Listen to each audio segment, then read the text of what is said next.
Reading 56 from the Psychological Commentaries on the Teaching of Gurdjieff and Ouspensky by Dr. Maurice Nicoll, Volume 3. Great Animal House, December 7th, 1946. Efforts against certain eyes. Everyone comes to a point in the work where efforts against certain particular eyes that wish to maintain their power are necessary. These eyes are hostile to the work, only they often disguise themselves cleverly. In connection with all this, we must get back to principles. Let us recall that from the standpoint of esotericism, that is, real psychology, a man, a woman, is not one but many, a crowd of different sized, different aged, and differently dressed people, marching along in disorder. In this crowd are people of all kinds, pleasant, unpleasant, educated, uneducated, sick and healthy, polite and rude. One or two of several of these people may be interested in the work ideas. The rest may either not hear what they say or tell them they are fools, and so on. All these voices can be heard talking within one at any time if one observes oneself. Now, to say I to them all is to identify with them, and that means not a single thing can change in us. We are then stuck to ourselves and cannot shift from what we are. That is the general principle, and it is just as well to repeat it to ourselves often and keep on re-seeing what it means. It is called the doctrine of eyes. It is fundamental. It is directly connected with the teaching about the level of mechanical man's being, namely that his being is characterized by multiplicity and is devoid of unity. It must be realized personally by self-observation, by the first line of work on oneself.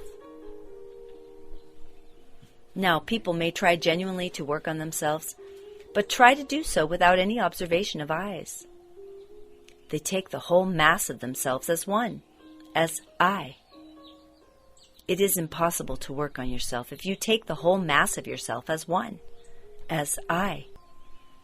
Of this we have to be continually reminded.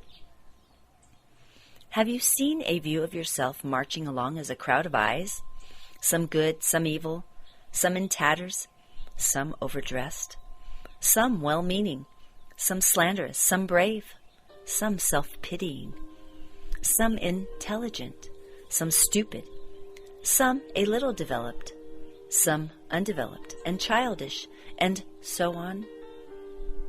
This marching column, marching anyhow, now some leading, now others, this haphazard crew is leading one's life for one. This is a phrase in the work not used recently. I was reminded of it by a letter I received from a person once in the work years back. He wrote, "There was much in the work which I did not understand, but a small fragment. A phrase you used touched something in me and has haunted me ever since. A partial understanding of what you meant when you said that one contains within oneself a group of conflicting eyes which lead one's life for one." He said he had begun to realize, on looking back, that he had never led his own life, but that he had been compelled to lead a life that these eyes in him insisted upon.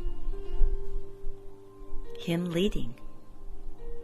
Now it is these eyes that lead our lives for us, arrange things for us, make us do this and that, and think and say as they please, and make us dislike and like as they dictate.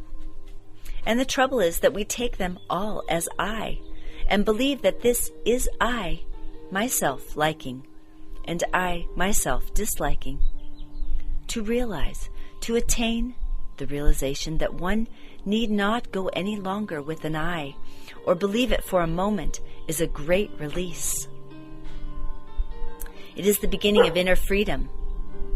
It is a definite move, however small, in the direction of real I. Often we have leading our lives for us some unpleasant eyes that take pleasure in making us unhappy. They are clever at pretense. For instance, they say in a sweet, sad way, or rather make one say such things as, "If only I had met this work before, it would have made such a difference to my life." They induce this thought, and one simply thinks it is one's own thought, and so that it is true. Eyes induce thoughts in us, and we take them as our thoughts. Negative eyes, that is, eyes that can only breathe properly when one is negative, are very clever in this respect. When you are in a reasonable state, they wait until they can induce a thought that makes you negative. Then they feed on your negative state. It is all so simple and clear once one has begun to understand practically about eyes and has lost the illusion that one is an actual person. Now I will continue from the last paper on effort and speak further on mechanical liking and disliking.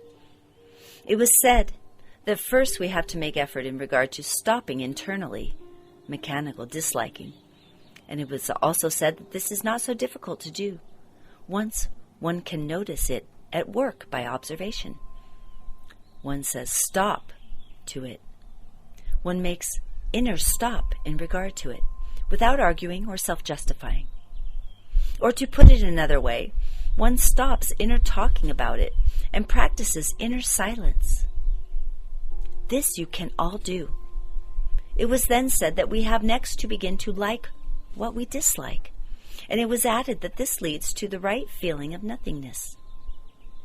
For the work cannot reach us if we are full of self-feeling, full of our importance, our egotism, our sense of being right. It enters what is lowest, most despised, where we are nothing, not something. It is near when we feel we do not know, not when we feel we know. In general, the more personality is passive, the closer are the influences of the work, and it is closer to the passive parts of personality rather than the active. We are told that to like what we dislike is the quickest path to giving up one's suffering. We are told that our suffering is the only thing we can sacrifice. The work says we must sacrifice our suffering. Now, how can liking what we dislike rid us of the mass of useless suffering stored up in our time body that all have, whatever they may say? What can it possibly do to those many eyes that all enjoy suffering and indeed often nearly eat a person up, or give rise to recurrent attacks of suffering which the instinctive center loathes, and which are the source of so much physical illness? If there is anything in the earlier stages of the work that characterizes the way of sly man more than liking what one dislikes, I do not know it. This is being sly. This is being clever. This is being intelligent. This is right effort. Suppose a man, more or less, dislikes everything and everybody. What then? Think for yourselves. Will he feel his own nothingness, or will he make internal accounts? He will be full of complaining. Everything will be difficult and restricted for him. He will certainly be hard to please. Now, all this applies to oneself and has to become a subject of self-study. For example, a person whom one dislikes should become a matter of genuine interest. And here, one will have some real work to do, some real conscious observation and non-identifying and finding the same qualities in oneself. In fact, all that the work teaches. When you find a person who obviously dislikes you, there is another task for personal work. Notice what he dislikes in you if you can. Remember that we have to thank those who make it necessary for us to work on ourselves. Work does not mean behaving mechanically, as we please, but behaving more consciously. If we are going to let those eyes, who hitherto have led our lives for us, take on this work, we shall indeed find ourselves in a state of confusion. At the Institute in France, what we were in life scarcely counted. Personality was scarcely allowed to exist. Why?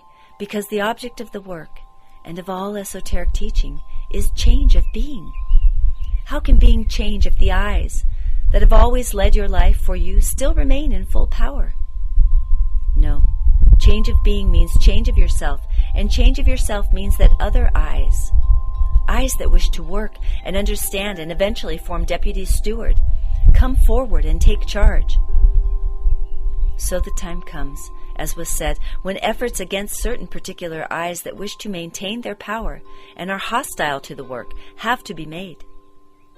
Many of these eyes belong to the life notion we have of ourselves, that is, to the false personality. Others belong to the formatory center, and others elsewhere, to past hatreds. The work is easily strong enough to overcome them, once it has really got into one's mind and made one think anew. First, get inner attitude to the work right. Then everything will follow in the right order.